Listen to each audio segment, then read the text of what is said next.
Are some assets protected already on an as-is basis in Tennessee? Attorney Justin Gilbert explains that. Some assets are protected already on an as-is basis. For example, sometimes we are not so concerned about creditor protection and trying to avoid paying debt. Maybe we are concerned about the cost of long-term care. We might do an asset protection trust to allow someone to qualify for TennCare or Medicaid, or if they are a veteran, they might qualify for VA aid and attendance benefits.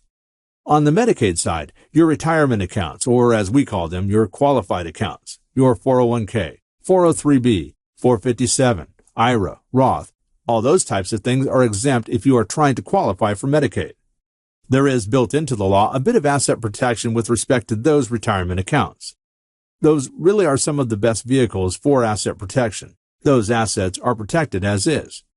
A primary residence is a homestead exemption that can be used to try to preserve some of the equity if you were forced into bankruptcy from your creditors.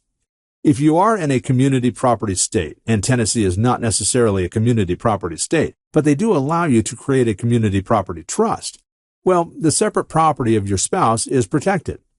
If there is a lawsuit that you are dealing with at your own private profession, but the marital assets are owned by your spouse, they are separate property.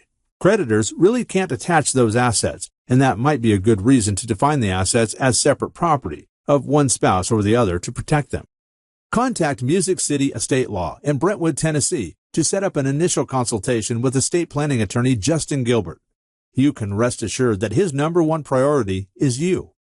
Every family has different needs, and he prides himself on offering tailored solutions to each client's specific situation.